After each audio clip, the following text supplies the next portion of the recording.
사람들이 우울증 걸리면 맨날 슬픔에 젖어 있고 계속 우울해하고 정말 감정이 막 침울하고 이럴 것이라고 예상할 수 있는데요. 개인적인 임상 경험에 비추어 보면 실제로 우울증 환자 중에는 책과 삶 구독자 여러분 안녕하십니까? 저는 정신과 전문의 김병수라고 합니다. 우울증, 스트레스, 여러분이 일상에서 접하게 되는 심리 문제에 대해서 도움이 되는 이야기 전해드리려고 합니다. 오늘 제가 말씀드릴 내용은 우울증이 발생하는 원인, 그리고 우울증 환자의 특징, 그리고 우울증 환자가 느끼는 감정 상태들, 그리고 그것을 어떻게 치료하고 예방하는지에 대해서 말씀드리고자 합니다. 실제로 예전보다 진료하는 과정에서 우울증이다, 우울증에 걸렸다, 혹은 우울증 의심이 되는 환자가 확실히 확연히 늘어난 것 같습니다. 정확한 수치는 물론 여러 가지 통계를 통해서 알 수 있지만 그거 떠나서 제 개인적인 임상 경험이나 환자들이 호소하는 양상을 들어보면 과거 5년 전, 10년 전, 혹은 20년 전에 비해서도 유의미하고 확연하게 우울증 환자가 늘어난 것을 알 수 있습니다. 우울증은 아무래도 경쟁적이고 좀 더 완벽주의적이고 또 비교하는 문화에서 더 많이 발생할 수밖에 없습니다. 아무래도 경쟁적인 사회 문화랑 좀 더 치열하게 성취지향적인 사회 문화 속에서 개인이 살다 보면 좀 더 이윤이나 효율을 추구할 수밖에 없잖아요. 그 사이에 어떤 개인의 가치관과 충돌도 많이 일어날 테고, 또 이윤이나 효율이라는 건 사실 간단히 생각해 보면 짧은 시간 내에 더 많은 걸 생산을 해야 되고 짧은 시간 내에 더 많은 일을 해야 되잖아요. 그 과정에서 개인이 받는 정신적인 고통은 커질 수밖에 없겠죠. 그 과정에서 우울감이나 스트레스를 호소하는 환자분들이 늘어날 수밖에 없는 이유가 있겠죠. 또 하나는 사회가 좀 더 완벽주의적인 혹은 성장을 너무 강조하거나 완벽주의적인 걸 강요하다 보면 실패에 대한 두려움이 생길 수밖에 없죠. 완벽하지 않으면 실패하고 실수할 것 같고, 실패하고 실수한다는 것에 대한 두려움이 자꾸 개인을 위축시키게 만들고 좌절감을 쌓게 만들게 되기도 하죠. 그리고 또 하나 중요한 문제는 비교하는 문화죠. SNS도 발달하고 다른 사람이 어떻게 살고 있는지, 어떤 모습으로 살아가고 어떤 것들을 이뤘는지 너무 손쉽게 시각적으로 확인할 수 있는 세상이 되어버렸잖아요. 비교는 기본적으로 사람을 힘들게 만들죠. 질투하게도 만들기도 하고 시기하게 만들기도 하고, 동시에 자기 자신의 위치를 자꾸 자각하게 만드는데, 그것이 나보다 조금 더 높은 사람, 잘 나가는 사람, 더 많이 가진 사람, 더 많이 성취한 사람과 내 모습을 비교하게 되겠죠. 그럼 비교가 자이든 타이든 계속 끊임없이 일어나게 되면 내면적인 고통, 즉 나는 못났다, 나는 뭔가 부족하다, 나는 뭔가 결함이 있는 것 같다라는 인식으로 이어질 수밖에 없고요. 그런 과정에서 내면에는 공허감이라든지 자존감의 저하라든지 자신이 부족하다라는 인식을 더 많이 강하게 가질 수밖에 없겠죠. 우울증이라는 명칭 때문에 사람들이 우울증 걸리면 맨날 슬픔에 젖어 있고 계속 우울해하고 정말 감정이 막 침울하고 이럴 것이라고 예상할 수 있는데요. 물론 실제로 우울증 환자 중에는 내가 슬퍼요, 우울해요, 부정적인 감정에 푹 젖어 있어요, 이렇게 호소하시는 분도 있지만, 실제로 제 개인적인 임상 경험에 비추어 보면 무기력해요, 아무것도 하고 싶지 않아요, 기운이 나지 않아요, 재미도 안 느껴지고 슬픔도 안 느껴지고 컬러 TV 같은 세상이 백 텔레비전이 된 것 같고 뭘 해도 감정이 일어나지 않는 거예요. 이런 마음으로 세상을 살아간다는 게 너무 끔찍해요. 오히려 이렇게 감정이 무뎌지는 것이 훨씬 더 중요한 특징 중에 하나이고요. 앞에서 말씀드린 것처럼 오히려 무기력하다, 지친다, 피곤하다, 귀찮다, 아무것도 하고 싶지 않다, 내 몸에 기운이 하나도 남아있지 않은 듯한 느낌, 이런 무기력한 느낌이 더 중요한, 그리고 자주 듣는 우울증 환자들의 호소라고 판단하고 있습니다.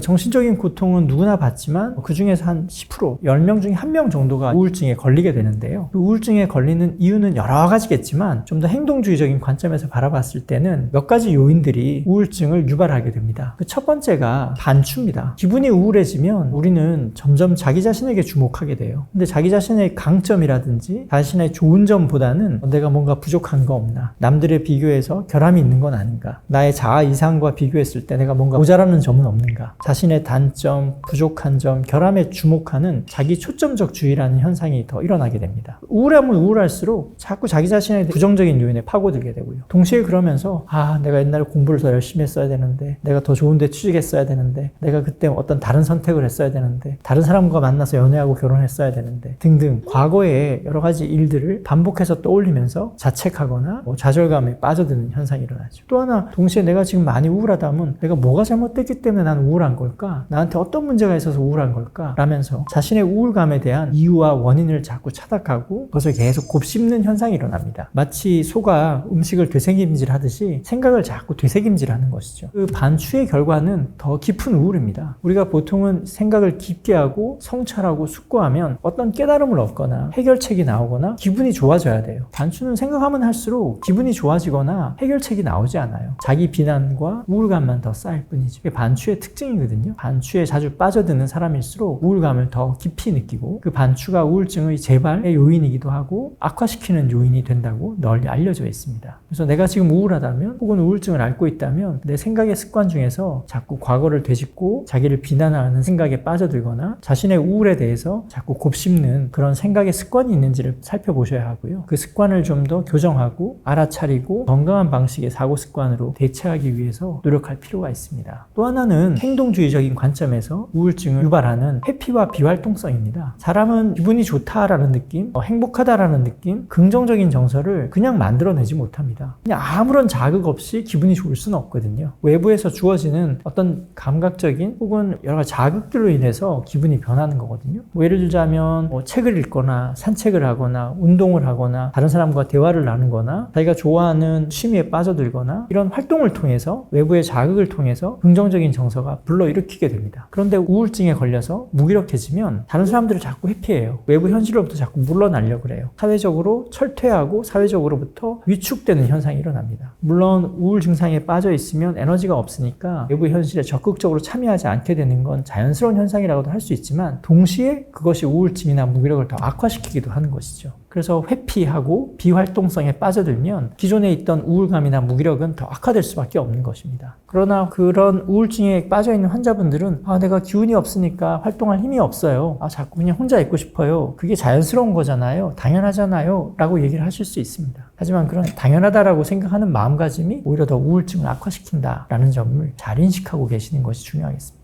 실제로 우울증은 뇌 질환이기도 합니다. 우울증이 생기면 뇌 전반적인 활성도가 떨어지겠죠. 특히 이제 전두엽 기능이 많이 떨어지게 됩니다. 전두엽이 하는 기능은 예측하고 판단하고 의사결정을 해요. 사고를 체계화하고 동기부여를 해요. 그런 전두엽 기능이 전반적으로 떨어지게 되면 의사결정하는데 어려움을 느끼게 된다거나 일을 체계화하고 수행하는데 어려움을 느끼게 됩니다. 우울증은 그래서 뇌의 어떤 실행 기능에 전반적인 저하를 불러일으킵니다. 그로 인해서 생활에 어려움을 겪게 되고요. 평소에는 1시간 정도 시간을 쓰면 뚝딱 해나던 일을 2시간, 3시간이 되어도 마무리 짓지 못해요. 일을 시작하기가 너무 어려워요. 설거지라도 하나 하려면, 청소라도 하나 하려고 그러면 계속 미뤄두고 시작이 안 되는 거예요. 자발성의 저하가 생겨요. 이런 것도 뇌 기능이 떨어지기 때문에 시동이 잘 걸리지 않는 것입니다. 또 하나는 뭔가를 했을 때 성취감이나 보상을 좀 더 느껴야 되는데 그런 것들도 잘 되지 않아요. 그러다 보니 자연스러운 동기부여가 잘 되지 않습니다. 그래서 전반적인 실행 기능과 수행에 어려움을 느끼게 되는 것이 우울증 환자의 특징입니다. 주로 이제 20대, 30대 젊은 청년분들이 아까 말씀드린 것처럼 계속 무기력하다고 적극적인 사회 참여나 대인관계를 하지 않은 채로 혼자 방에서 영상 보고 방에서 이제 무슨 시험 준비를 한다, 취업 준비를 한다 하면서 대인관계도 굉장히 제한되고 사회적인 접촉도 거의 없이 방에서 뭘 하는 것 같은데 대화도 잘 하지 않아요. 그런 생활이 한 달, 2달이 아니라 6개월, 1년 이렇게 길어지는 겁니다. 부모님이나 옆에서 보면 굉장히 걱정하시겠죠. 그렇게 시간이 흐르다 보면 그 당사자인 청년 자체도 자꾸 점점 무기력해지는 거예요. 뭔가 한다고 하는데 기운도 빠지고 몸도 자꾸 찌뿌둥한 것 같고 즐거운 느낌이 생기지 않아요. 그러다 보니 소기에 목적했던 공부도 잘 안 되고 취업 준비도 더 적극적으로 할 수도 없고 사람을 만나지도 않으니까 고립감도 더 커지는 겁니다. 이런 식으로 계속 점점 더 사회적으로는 위축되고 무기력이 마치 성격의 일부인 것처럼 굳어지는 거예요. 그런 시간이 6개월, 1년 지속되면서 생활이 굉장히 단조로워질 뿐만 아니라 생활 습관도 나빠지는 겁니다. 때로는 당사자 자신도 이런 생활이 너무 길어지다 보니 활기가 안 생겨요. 나 취직도 하고 싶고 열심히 공부하고 싶은데 한 6개월째, 1년째 집안에서 고립되어서 자신감도 떨어지고 도전의식도 좀 사라지고 기분도 자꾸 점점 무기력해져서 이런 상태로는 취업을 할래 할 수 없을 것 같아요 라고 본인이 답답해서 본인이 불안해서 병원을 찾아오기도 해요. 이런 양상의 환자들을 보면 전형적인 우울증하고는 좀 달라요. 대화를 하다 보면 전형적인 우울증 환자는 표정도 굳어있고 반응도 낮은데 또 대화를 하다 보면 또 대화도 하고 또 또 자신이 또 좋아하는 일을 할 때는 또 몰입도 해요. 근데 아주 우울증이 심한 환자는 전반적으로 아무것도 하기가 싫어지거든요. 또 이게 오래되다 보니 과연 이게 우울증이 맞나? 게을러서 그런가? 성격이 그런 거 아니야? 우울증이 아니라 뭔가 개인의 어떤 성향이나 습관이 잘못된 것처럼 오인받기도 해요. 이런 애매한 우울증의 증상은 있지만 우리가 전통적으로 알고 있는 우울증 양상과는 다른 그런 젊은 청년들의 무기력증이 요즘 자주 보고 있고, 저 자신도 이런 환자분들에게 활기나 의욕을 심어주기 위해서 어떻게 하는 게 좋을지 이런 고민들을 많이 하게 되는 환자들이 점점 늘어나고 있는 추세인 것 같아요.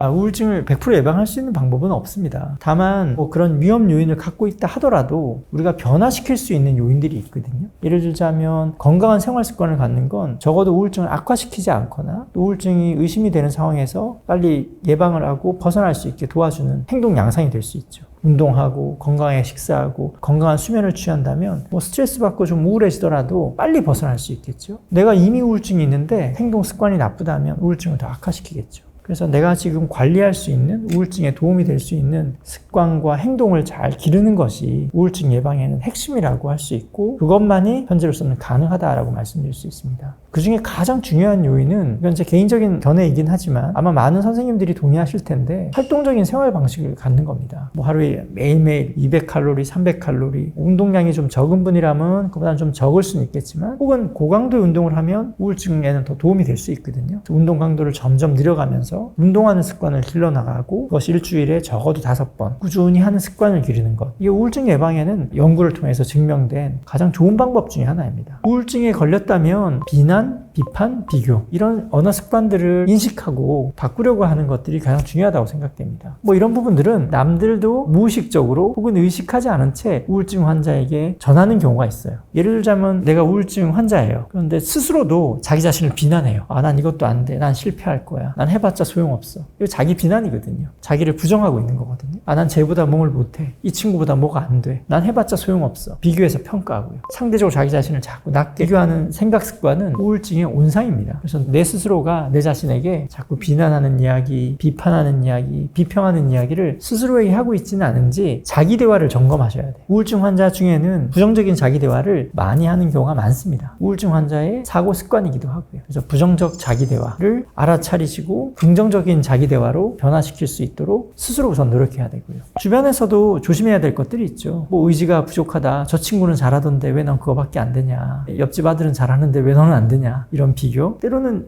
제안이나 권유라고 생각하는데 사실은 그게 비난인 경우도 있어요. 아침에 좀 일찍 일어나 봐. 사실 이거는 제안이라고 생각할 수도 있지만 아침에 못 일어나니까 어쩔 수 없이 쳐져 있는 건데, 아침에 제때제때 좀 일어나 라고 제안하는 게 마치 이제 듣는 사람 입장에서는 나를 그럼 게으르다고 생각하는 거야? 라는 식의 비난한다라는 느낌을 불러일으키는 이야기들이 있죠. 겉봐, 그럴 줄 알았어. 이거 비평이거든요. 너가 그럴 줄 알았어. 혹은 좋은 교육이나 훈육이라고 생각하는 것들도 사실은 듣는 사람 입장에서는 뭐가 내가 부족하다라는 인식을 일깨우게 되니까 그것도 역시 비난처럼 들릴 수밖에 없는 거죠. 이야기를 할 때 혹시 이것이 듣는 사람 입장에서 부정적인 감정을 더 강화시키지는 않을런지, 비난이나 비판으로 느껴질지는 않을런지, 내가 했던 이야기들이 다른 사람 마음에서 어떤 감정을 불러일으킬지 미리 한번 떠올려보고 언어를 정제하는 것도 필요할 수 있고요. 정신과 치료라는 게 크게 보면 3가지예요. 약물치료, 상담치료, 그리고 자기관리, 이 3가지로 구성된다고 보면 되거든요. 우울증이 저명해서 단순히 상담치료나 자기관리만으로 효과가 없을 것 같다, 혹은 그렇게 좋아질 수 있는 정도는 아니다 라고 판단하면 의사 입장에서 이제 약물을 처방하게 되죠. 예를 들자면 우울증이 중등도 이상의 증상이 심각하고 일상 기능이 많이 망가져 있고, 그런 생활들이 우울증으로 인한 정신적인 고통이나 기능 저하가 너무 심해요. 그렇다 그러면 이제 약물 처방을 고려할 수밖에 없거든요. 왜냐하면 우울증이 한 중등도 이상이 되면 일상생활 유지에 문제가 생겨요. 결근을 하신다든지 학교를 가는 게 좀 어려움이 생긴다든지 조퇴를 하게 된다든지 어쩔 수 없이 지각도 하게 되고요. 그리고 평소라면 어려움 없이 잘 하던 일들에 일정 부분 실수나 문제가 좀 생기기 시작해요. 그런 정도가 된다 그러면 내버려 두면 사회 적응에도 좀 어려움이 생기고 좌절감에 빠지게 되니까 적극적인 치료가 필요할 수 있죠. 그런 사례라면 항우울제 투여를 적극적으로 이제 고려를 하게 되죠. 항우울제가 확실히 우울증 환자에게는 가장 빠른 효과, 임상적으로 증명된 효과를 발휘할 수 있기 때문에 항우울제 처방을 받으셔서 드시게 된다면 꾸준히 복용을 하셔야 돼요. 먹다 안 먹다 하거나 이제 수능도라고 하는데, 의사가 매일 먹으라고 했는데 이틀에 한 번 먹고 한 50%밖에 복용하지 않고, 그러면 적절한 효과를 발휘할 수가 없어요. 또 항우울제는 먹는다고 해서 바로 기분이 좋아지지 않거든요. 꾸준히 복용하면서 뇌의 기능적인 변화가 일어나고 효과를 발휘하게 되는데요. 보통 투여하고 나서 적어도 어느 정도 1, 2주 정도의 시간이 흘러야만 약의 반응들, 약의 효과가 나오기 시작합니다. 그런데 아직도 여전히 환자분들 중에는 항우울제를 먹으면 바로 기분이 낮에는 좋고 안 먹으면 오후에는 우울해지고 뭐 이런 즉각적인 효과를 기대하시는 분들이 여전히 많으신데 그렇지 않다. 항우울제는 꾸준히 복용하면서 서서히 효과가 나타나기 시작하고 그것이 지속되므로 매일 일정하게 의사의 지시에 따라서 꾸준히 복용해야만 전반적인 우울감이 감소하면서 이전의 평온한 상태로 이어질 수가 있게 되는 것이죠. 항우울제에 대해서 여러 가지 편견들도 여전히 많은 것 같아요. 뭐 중독이 된다, 우울증 약을 잘못 먹으면 부작용이 심하다. 그렇지 않습니다. 요즘 항우울제들이 굉장히 효과도 좋고 새로운 약들이 많이 개발되어서 과거에 비해서 부작용은 현저히 낮고 효과는 확실히 예전 약들에 비해서 유의미하게 좋아진 약들이 많이 개발이 되어 있고요. 항우울제는 절대 의존성이나 중독성이 없습니다. 그래서 한 번 약을 먹게 되면 뭐 평생 먹게 되고 못 끊는 거 아니냐 이런 걱정을 하시는데 그런 일은 생기지 않습니다. 오늘 이야기 드릴 내용은 불안의 특징, 불안 증상으로 이어지게 되는 사고의 습관들, 그리고 그런 불안을 어떻게 다루고 관리하시면 도움이 될런지에 대해서 설명드리고자 합니다. 불안이라는 감정 자체는 잘못된 건 아니죠. 불안은 느껴야 돼요. 불안은 사실은 건강한 신호이기도 해요. 주의하라는 신호거든요. 조심하라는 신호이기도 하고 또 우리가 불안을 좀 느끼기 때문에 좀 더 목표 지향적인 행동을 하게 되고 위험은 피할 수 있게 되는 거거든요. 불안은 경고 사인이기도 하고 내가 목표를 향해서 가고 있는지 엉뚱한 길로 가고 있는 것은 아닌지를 알려주는 감정의 사인이에요. 그래서 불안 자체가 잘못된 건 아닙니다. 다만 그 불안이 굉장히 심해져서 주관적인 고통도 커지고 생활에 지장을 줄 정도가 되고 대인관계, 학업 기능, 직장 생활에 부정적인 영향을 미친다면 불안 증상으로 이어졌다라고 얘기를 할 수 있겠죠. 불안 자체가 나쁜 것이 아니라 불안 장애가 되거나 불안 증상이 생겼을 때는 다루어줘야 하고 때로는 치료가 필요합니다. 나누는 기준이 무엇이냐라고 묻는다면 가장 중요한 건 불안한 감정으로 인해서 역기능적인 행동들, 적응에 도움이 되지 않은 행동들, 생활에 도움이 되지 않는 행동 패턴으로 이어진다면 건강하지 않은 불안 상태에 빠진 것이 아닌가를 의심해 봐야 되는 겁니다. 예를 들자면 운전을 할 때 다소간 불안을 느끼니까 조심하게 되죠. 운전이 미숙하다면 운전할 때 불안을 느끼실 거고요. 그럼 정상적인 불안이죠. 주의해서 운전해라는. 근데 차를 탈 때마다 가슴이 두근거리고 식은땀이 나고 숨이 막힐 것 같고 차문도 못 열겠어요. 갑자기 뛰쳐내리고 싶은 거예요. 이러면 운전을 제대로 할 수가 없겠죠. 목적지에 다다르지도 못한 채 차에서 내려야만 할 겁니다. 그 다음 운전하는 게 겁이 나서 생활하는데 지장이 생길 거예요. 대중교통 타는데도 어려우니까 원하는 곳에 가는 것도 어려워져요. 생활 전반에 상당한 지장을 일으킵니다. 그 불안이 단순한 불안 감정이 아니라 생리적인 증상들 그리고 생활에 현저한 지장을 일으키고 고통도 심해요. 잠재력은 이만큼인데 불안으로 인해 살 수 있는 이만큼밖에 안 되는 거예요. 자기 파괴적인 결과를 초래하게 되죠. 그러면 불안 증상이 생긴 것이 아닌가라고 의심해 볼 수 있는 겁니다. 일반적으로는 감정이라는 것 자체를 통제하기가 쉽지 않죠. 오히려 통제하려고 하면 그 감정이 더 강화되기도 하고요. 예를 들자면 너 불안해하지 마. 나 불안해 안 할 거야 라고 긴장하게 되면 불안이 더 심해지겠죠. 나 불안하면 안 돼 라고 스스로를 압박하는데 긴장감이 더 느껴지지 않겠어요. 불안은 내가 지금 주의하라는 사인이구나. 내가 조금 긴장하고 있구나. 내가 시험을 앞두고 있어서 약간 불안감을 느끼고 있구나 라고 인정하게 되면 받아들이게 되고 고통은 서서히 줄어들게 되죠. 근데 난 절대 불안하면 안 되고 긴장 절대 하면 안 되고 불안은 빨리 떨쳐야 되고 불안 느끼면 안 돼 이렇게 강압한다면 통제하려고 한다면 오히려 더 긴장하게 되고 불안에 취약해질 수밖에 없는 거예요. 그래서 건강한 불안이라면 좀 인정하고 받아들이고 인식하고 그걸 잘 활용하면 되는 거예요. 불안하면 안 된다, 불안은 나쁜 거다라고 부정하면 오히려 불안은 더 커질 수밖에 없고요. 불안 장애도 마찬가지입니다. 불안 장애를 내 힘으로 없앨 거야 잘 안 될 수 있어요. 뭐 그렇다고 해서 불안에 굴복해서 불안한 것들을 다 피해버린다? 차도 안 타고 지하철도 못 타겠으니까 아예 안 타버리고 사람들 앞에서 말하는 게 너무 불안하다고 발표도 피해버리고 적극적인 취미활동을 하고 싶은데 사람들 많은 곳에 가면 공포가 너무 심해진다고 혼자만 있으려고 하고 이러면 불안에서 벗어날 수가 없는 겁니다. 일시적으로는 불안한 증상을 적게 느낄 수는 있지만 점점 사람들을 회피하고 활동으로부터 멀어지고 불안을 회피하기 위해서 위축되어 버리면 불안을 이겨낼 수 있는 힘, 불안에도 불구하고 내가 생활을 잘하고 목표를 향해 갈 수 있다는 자존감이 생기지가 않아요. 불안을 다룰 수가 없게 됩니다. 그래서 불안을 통제를 할 수는 없지만 불안과 함께 살아가는 법을 배워야 하고요. 불안에도 불구하고 목표한 행동들을 실행할 수 있는 힘을 키우는 것이 불안에는 가장 중요한 것입니다. 불안을 없애겠다. 불안을 통제하겠다가 아니라 건강한 불안은 잘 활용해야 되는 것이고요. 불안 증상을 100% 없애겠다가 아니라 불안 증상에도 불구하고 내가 목표한 지점까지, 목표한 행동까지, 내가 목표했던 것을 불안에도 불구하고 수행할 수 있는 용기와 자신감을 기르는 것이 치료의 목표가 되는 것입니다. 여러 가지 습관들이 있을 수 있는데요. 우선은 가장 먼저 들여다보셔야 할 부분은 내 마음속에서 재앙적인 생각들을 하고 있는 건 아닌지를 한번 돌아보시는 게 좋을 것 같아요. 걱정이나 가벼운 불안은 누구나 느낄 수 있지만 심한 불안을 느끼는, 그리고 불안 때문에 고통스럽다라고 호소하시는 사람들의 마음을 들여다보면 재앙화라고 하는 사고 습관을 가진 경우가 많아요. 비가 조금만 내려도 벼락이 쳐가지고 나무가 쓰러질 것 같다. 비행기만 타면 추락할 것 같다. 보고서를 쓰는데 오탈자가 하나만 나오면 회사에 잘릴 것 같다. 이런 식으로 조금만 뭔가 일이 안 풀리거나 약간만 걱정하는 일이 생겨도 극단적인 상황을 상상하는 거예요. 최악의 상황을 상상하는 거예요. 우리 뇌는 상상하는 것만으로도 몸에서 반응을 일으키거든요. 내 현실은 전혀 그렇지 않은데도 마음속으로 재앙적이고 극단적인 상상을 하면 몸은 마치 그런 것처럼 반응을 해요. 재앙이 일어났다고 한번 생각해 보세요. 막 가슴이 두근거리지 않겠어요? 땀도 나고 안절부절 못하고 근육은 긴장하고 목소리도 잘 갈라지고 나오지 않을 거예요. 재앙을 상상하는 것만으로도 불안 반응이 일어나고요. 그래서 불안장애 환자분들의 마음 습관 중에는 재앙적으로 사고하는 습관을 가진 경우가 많습니다.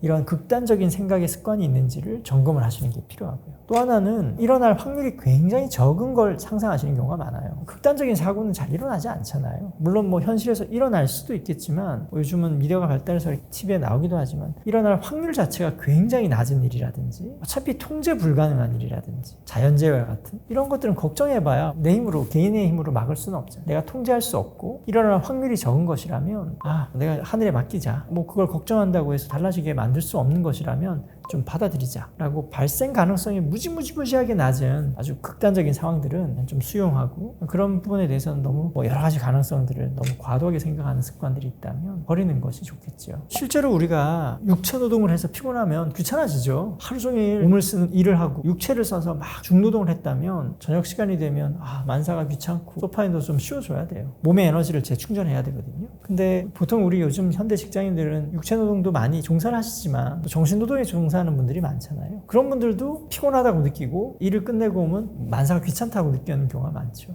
8시간씩 책상에 앉아서 컴퓨터 작업을 해도 몸은 많이 쓰지 않았지만 마치 퇴근하고 집에 오면 하루 종일 중노동을 한 것처럼 천근만근 몸이 피곤하고 모든 일이 다 귀찮게 느껴져요. 설거지도 하기 싫고 옷도 대충 아무데나 벗어놓고 해야 되고 정리정돈도 귀찮아서 안 하게 되고 고지서 내는 것도 귀찮아지고 일상적으로 그냥 자연스럽게 해야 될 일이 다 마냥 귀찮게 느껴져요. 근데 그런 귀찮아라고 하는 마음속에는 여러 가지 이면의 진짜 심리들이 숨겨져 있을 가능성이 많아요. 첫 번째는 정신적 에너지가 고갈돼서 그럴 수 있죠. 정신 에너지가 고갈되고 소진이 되니까 뭔가 하려고 그러면 힘이 없는 거예요. 내가 지쳤구나. 귀찮아라니까 아니라 내가 많이 에너지가 고갈돼 있구나. 힘이 떨어져 있구나. 그러면 에너지를 재충전할 수 있는 뭔가를 하셔야겠죠. 또 하나는 귀찮아. 해서 뭐 하겠어? 라고 하는 것이 불안을 회피하는 심리가 숨겨져 있는 경우가 있어요. 사람 많은 곳에 가기 귀찮아. 알고 봤더니 사람 많은 곳에 가면 공황 발작이 일어나는 거예요. 귀찮다라는 말로 불안을 회피하는 거예요. 여행 가는 것도 귀찮아. 비행 공포증이 있는 거예요. 비행기 타는 게 너무 두려워서 귀찮아라는 말로 자신의 불안한 심리를 숨기려고 하는 거죠. 발표도 귀찮고 상사한테 보고하는 것도 귀찮아. 부담스러운 일이잖아요. 준비도 많이 해야 되고. 귀찮다라는 말로 자신의 책임을 회피하려고 하는 느낌도 생기는 거예요. 귀찮아라는 것이 불안이나 공포, 부담으로부터 회피하려는 심리가 작동해서 자신도 모르게 무심코 툭 하고 내뱉는 말인 경우가 많죠. 그래서 회피 심리인 경우도 있고 에너지가 고갈되어서 귀찮아라는 말을 습관적으로 하는 경우가 있습니다.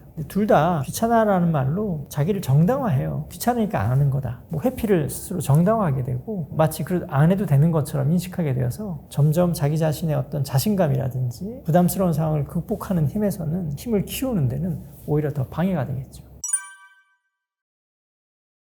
불안하다고 무조건 다 치료를 받아야 되는 건 아닙니다. 불안으로 인해서 여러 가지 증상들이 좀 나타난다. 예를 들자면 불안하게 되면 불안한 상상을 하거나 불안한 감정이 커지고 고통이 심해지면 생리적인 반응이 일어나죠. 대표적인 것이 뒷골이 땡긴다, 두통이 생긴다, 가슴이 두근두근거린다, 숨을 쉬어도 쉰 것 같지 않다, 공기가 충분히 안 들어오는 것 같다, 손이 떨린다, 땀이 난다, 저리는 느낌이 난다, 어지럽다, 이런 신체적인 반응들이 불안 증상이 심해졌을 때 나타나는 반응이에요. 건강한데도 불구하고 이런 신체적인 반응, 증상들이 나타나거든요. 이건 다 우리 몸의 자율신경계가 항진이 되어서 나타나는 증상이에요. 자율신경계라는 것은 우리 몸의 조절 기능을 담당하는 우리 몸의 자동 조절 장치 같은 겁니다. 뇌에서 우리 신체로 긴장하고 이완하는 신호를 교감, 부교감 신경계를 통해서 신호를 보내요. 그게 교감, 부교감 신경계가 우리 몸의 균형을 맞추면서 스트레스나 환경에 적응하도록 우리 생리 상태를 조율하거든요. 자동적으로 조율을 합니다. 근데 불안하게 되면 부교감 신경계, 즉 이완하는 기능을 담당하는 부교감 신경계 활성도가 저하됩니다. 혹은 긴장을 유도하는 교감 신경계 활성도가 과도하게 활성화되어서 불안 반응이 일어나게 돼요. 이런 자율신경계를 안정화시키고 이완하는 기능을 담당하는 부교감 신경계를 활성화시키기 위해서는 그냥 가만히 마음만 먹어서는 안 됩니다. 그러니까 생리적으로 이완할 수 있도록 활동을 통해서 심신의 평온, 심신의 안정을 취해야 되거든요. 가장 대표적인 게 호흡입니다. 우리가 호흡을 통해서 자율신경계를 조절할 수 있거든요. 복식호흡이 제일 대표적인 것이죠. 코로 천천히 숨을 들이쉬고 그리고 들이신 것보다 1, 2초 정도 더 길게 입으로 하고 숨을 내쉬어요. 그리고 가슴이 아니라 배를 이용해서 충분히 끝까지 숨을 천천히 들이쉬었다가 잠시 멈췄다가 들이쉰 것보다는 좀 더 길게 끝까지 하고 내뱉어요. 5분, 1분, 30초 적절한 시간 동안 계속 반복하다 보면 자율신경이 안정화되기 시작합니다. 요가 하시는 분들, 필라테스 하시는 분들은 아마 이런 복식호흡을 많이 훈련받고 또 연습도 하고 계실 겁니다. 특정한 방법이 있는 것이 아니니까 인터넷에 검색해 보시면 복식호흡의 여러 가지 방법들이 있어요. 앉아서 하는 것도 있고 누워서 하는 것도 있고 여러 가지 방법들이 있는데 핵심 원리는 거의 같습니다. 자기한테 잘 맞는 방식을 하나 찾아서 책상 앞에 붙여두고 일하시다가 공부하시다가 틈틈이 불안해지면 호흡을 조정을 하고 호흡을 통해서 긴장감을 좀 완화시키는 습관을 길러 놓으시면 좋을 것 같고요.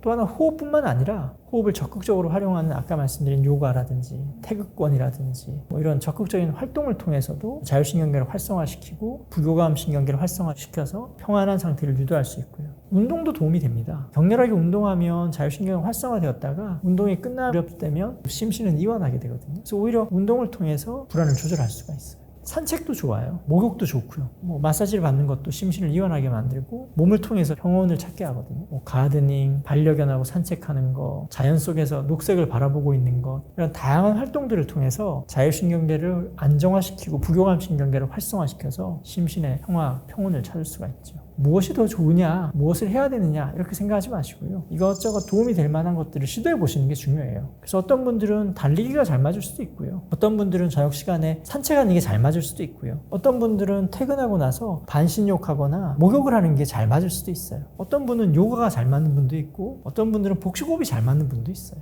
어떤 분들은 화초를 키우면서 심신의 안정을 취하는 분도 있을 수 있거든요. 자기만의 방법을 찾는 게 중요하고요. 그걸 2-3가지 정도 가지고 있는 것이 좋습니다. 마치 우리가 식사하듯이 틈틈이 생활하면서 자주자주 활용하는 것이 중요하고요. 꾸준히 하는 게 중요합니다. 한 번 한다고 끝나는 게 아니에요. 한 번 해서 자율신경계가 막 활성화되고 자율신경계의 힘이 커지고 그러지 않거든요. 그래서 꾸준히 한 석 달, 가능하다면 1년 혹은 생활의 일부분으로 정착시키는 것이 중요합니다. 알아차리는 게 가장 중요하죠. 이게 제왕화 사고구나. 내가 이런 습관을 갖고 있구나. 나도 모르게 극단적인 생각을 하는구나 하고 자신의 사고를 관찰하고 그리고 그걸 알아차리는 것이 가장 먼저입니다. 알아차리기만 해도 거의 절반 이상은 다 해결됩니다. 제왕화 사고구나. 내가 있지도 않은 일을 또 미리 상상하고 있구나. 그래서 불안을 느끼고 있구나 라고 자기 상태를 인식하고 알아차리는 것이 가장 중요하고요. 근데 그걸 인식을 하지 않고 알아차리지 못하면 자기도 모르게 계속 빠져들어가거든요. 그러면서 불안을 키우게 되니까요. 생각을 관찰하는 습관을 가지셔야 됩니다. 생각 습관을 관찰하고 객관적으로 바라보는 습관을 가지시는 게 중요하고요. 제왕화 사고구나라고 알아차렸으면 얼른 거기서 빠져나와서 주의를 다른 곳으로 전환해야 돼요. 하시던 일을 하시면 돼요. 자기도 모르게 재앙적인 생각이 머릿속에 떠올랐어요. 제왕화 사고구나. 책이나 읽자. 쓰던 보고서나 쓰자. 하던 운동이나 하자. 이렇게 지금 하고 있는 일에 다시 주의를 옮겨놓고 거기에 몰입을 하셔야 돼요. 그 생각만 안 하겠다가 아니라 현실에 지금 하고 있는 일과 주변 상황으로 주의 집중력을 돌려놓는 것이 중요합니다. 거기에 몰입을 하는 것이죠. 그러므로 변화를 통해서 재앙적인 사고로부터 벗어날 수 있는 겁니다. 단순히 생각만 하지 마라는 걸로는 효과가 좀 부족하고요. 현실적인 활동과 감각에 집중을 함으로써 생각에서 벗어날 수가 있게 됩니다. 누군가 오늘 제가 말씀드릴 내용은 건강한 관계를 맺는 방법, 건강한 관계는 어떤 느낌을 토대로 이루어지고 또 건강한 관계인지 아닌지 구별하는 방법들을 제가 설명드리려고 합니다.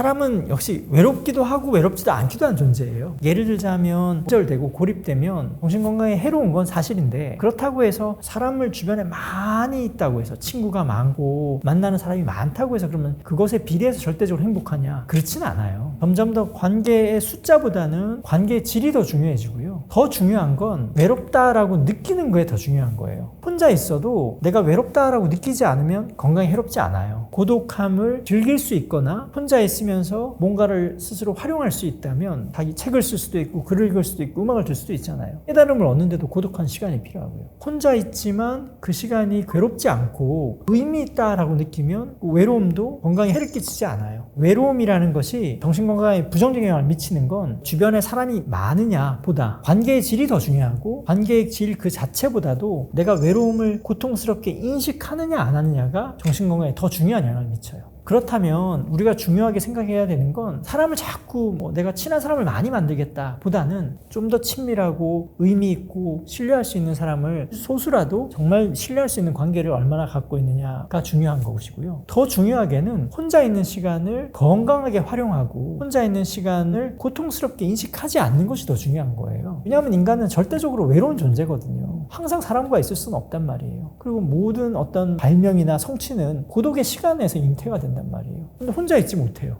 혼자 있으면 불안해요. 조금만 혼자 있으면 외로움 때문에 안절부절 못해요. 이렇게 하면 자기 성장을 이룰 수가 없단 말이에요. 그래서 외로움을 잘 활용하고 외로운 시간을 잘 자기 개발적으로 활용할 수 있는 힘을 기르는 것, 고독의 힘을 활용할 수 있는 능력을 키우는 것이 훨씬 더 중요하다고 말씀드릴 수 있습니다. 계속 누군가와 함께 있을 때 내가 자꾸 내 자신으로 존재하지 못한다는 느낌이 들면 그 사람과의 관계는 건강하지 않거나 그 사람과 관계는 잘 맞지 않는 것일 수도 있습니다. 누군가 함께 있을 때 내가 성장한다고 느끼고 내 자신에 있는 그들의 모습이 존중받고 내가 성장한다라고 느끼면 그 사람과의 관계는 건강하고 좋은 관계를 맺고 있을 가능성이 높거든요. 어떤 특정한 사람과의 관계에서의 느낌, 내 자신의 느낌을 한번 잘 돌아보시는 게 중요할 것 같아요. 아무리 좋은 사람, 돈 많고 능력 있고 뛰어난 사람이라 하더라도 그 사람과 함께 있으면 괜히 내가 뭔가 모자란 것 같고 내가 자꾸 있는 그대로의 모습이 아니라 내 자신을 자꾸 꾸며내야 되는 것 같고 내 자신을 자꾸 숨겨야 되는 것 같다면 건강하지 않은 관계일 가능성이 많거든요. 가장 중요한 요인은 그 사람과 특정 사람과 함께 있을 때 내가 좀 존중감을 느끼는가 아니냐가 가장 중요한 것 같아요.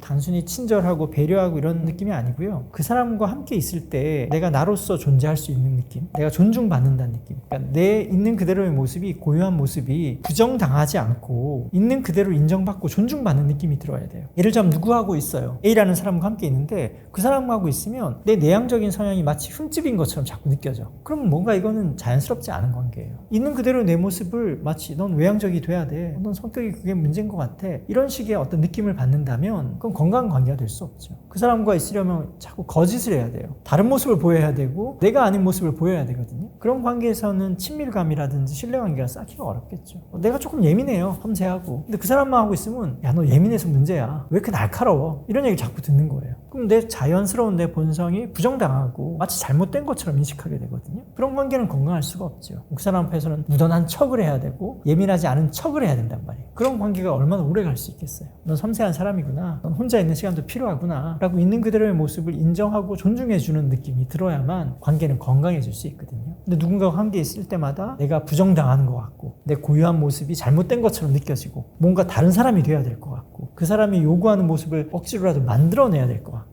이런 관계라면 건강한 관계가 유지되기 어렵겠죠. 너는 모범생이어야만 돼. 넌 성실해야만 돼. 너는 착하잖아. 이런 식으로 상대를 개념으로 규정하고 그렇게만 자꾸 바라보려고 하시는 분들도 있죠.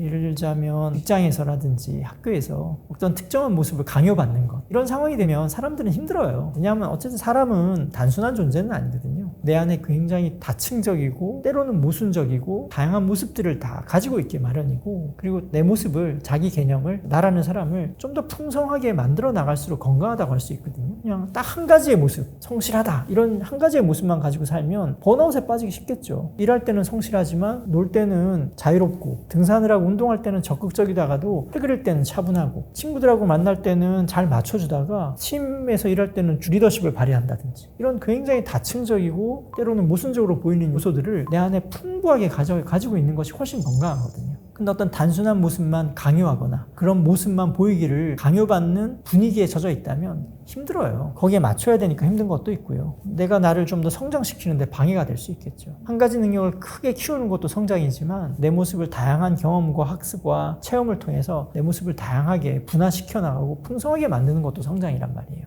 그런 성장이 저해되니까 어떤 단순한 개념으로 자기를 규정하려고 하는 문화 속에 있으면 고통받고 성장이 저해될 수밖에 없죠. 사람과의 관계는 어쨌든 다 거리 조절이거든요. 너무 가까이 있어서 내가 숨 막힐 것 같으면 물리적으로 심리적으로 거리를 두는 거고요. 뭐 어쨌든 좀 더 친밀해지고 싶고 좀 더 그 사람을 더 알아보고 싶다면 심리적인 거리가 좀 더 가까워야겠죠. 방어를 내려놓고 자기 자신의 약점을 드러내 보이고 서로 공감하고 감정을 주고받아야 되죠. 심리적인 거리가 좁아져야겠죠. 근데 친하다고 해서 또 항상 심리적인 거리가 좁아야 되느냐? 가까워야 되느냐? 그것도 아니에요. 심리적인 거리를 필요에 따라서는 아무리 친밀한 관계를 하더라도 심리적인 거리를 늘려야 될 때도 있어요. 가족, 형제, 연인이라 하더라도 심리적인 거리를 적절하게 떨어뜨려야 될 때도 있어요. 각자만의 시간과 공간과 각자만의 역할들이 있어야 되거든요. 항상 친밀해야 돼. 항상 가까워야 돼. 이게 숨막히게 하는 거고요. 그렇다고 해서 너무 심리적인 거리를 또 두게 되면 친밀감을 느끼지 못하니까 어떤 사람을 통해서 느끼는 삶의 어떤 의미나 꿈을 느끼지 못하게 되는 또 약점이 있겠죠. 그래서 모든 인간관계는 심리적인 거리 조절이라고 할 수 있어요. 너무 밀착됐다 싶으면 좀 떨어뜨렸다가 너무 멀어졌다 싶으면 또 가까이 갔다가 이런 것들이 감정적인 교류가 일어나느냐, 그 사람의 감정을 내가 얼마나 전달받고 있느냐, 너무 숨막히다고 느끼느냐, 이런 자기 감정을 읽어가면서 아무리 친한 사람이라도 답답한 느낌이 들면 조금 심리적인 거리를 떨어뜨리거나 좀 더 멀어졌다 싶으면 좀 더 당겨오거나 이런 거리 조절이 필요한 것이죠. 어떤 경우에는 위로가 필요할 수도 있지만 어떤 경우에는 사실 위로만 해줄 수도 없을 수도 있거든요. 정말로 그 사람과 오랜 신뢰관계가 있고 그 사람이 정말로 나를 존중하고 사랑해주고 있다면 뭐 좀 비난을 할 수도 있는 거예요. 예를 들자면 욕쟁이 할머니 막 욕하시지만 우리가 기분 나쁘게 듣지 않잖아요. 애정이 있다는 걸 아니까 말은 욕이어도 듣는 사람 입장에서는 아, 나한테 관심이 있구나, 나한테 잘해주려고 저러시는구나, 반찬 갖다 먹어 하지만 반찬 많이 먹고 튼튼해져 이런 얘기가 숨겨져 있다는 걸 우리가 알잖아요. 그러니까 내가 막 겉으로 번지르르한 이야기만이 위로가 아니라 때로는 날카로운 이야기 충고라도 그 사람과 신뢰관계가 있다면 그건 비난이 아닐 수도 있죠. 말만 들으면 좀 따갑게 느껴질 수 있지만 그 안에는 진지한 위로와 실질적인 조언이 다 숨겨져 있을 수 있거든요. 근데 저 사람이 나한테 뭐 힘내, 뭐 그럴 수도 있지, 직장을 그만두고 싶어요, 그래 때려쳐, 다녀와서 뭐 하겠니, 너라면 뭐든지 다 할 수 있어, 1년간 세계 여행하고 와서 그 다음에 직장 생활해도 늦지 않아, 뭐 이런 응원이 필요할 때도 있는데 현실에서 보면 마냥 그런 장밋빛 전망만 이야기해 줄 수 없을 때도 있다고요. 1년 동안 세계 여행을 하고 왔을 때 돌아왔을 때 현실적인 문제도 걱정을 해줄 수도 있고 직장이 힘들다고 사표를 내라고 하는 것이 응원일 수도 있지만 그 이후에 계획이 충분치 않다고 느끼면 좀 더 진지하게 같이 한번 이야기해보자 라고 제안을 하고 충고를 할 수도 있는 것이거든요. 내가 바라는 응원은 너라면 뭐든지 할 수 있어 라는 이야기를 듣고 싶었겠지만 실제로 듣는 사람 입장에서 그 사람을 진정으로 사랑한다면 마냥 그렇게 응원해줄 수만은 없을 수도 있는 거거든요. 그래서 진지한 위로와 응원이 아니라 내가 듣고 싶지 않은 현실적인 조언을 하더라도 그 사람과 신뢰하는 관계, 그 사람이 진정으로 나를 생각하고 아끼고 애정하는 사람이라면 너무 표면적인 이야기에만 내가 원하는 이야기가 아니라고 상처받지 마시고 그 사람의 진심을 한번 읽어봐주고 그 사람과 내가 어떤 관계였나 그 이면과 역사를 좀 살펴보면 그 말을 하는 진심도 깨닫게 되니까요. 항상 드러나는 말과 그 이면에 담긴 진짜 의미를 좀 더 새겨드리려고 하는 것도 필요하겠죠.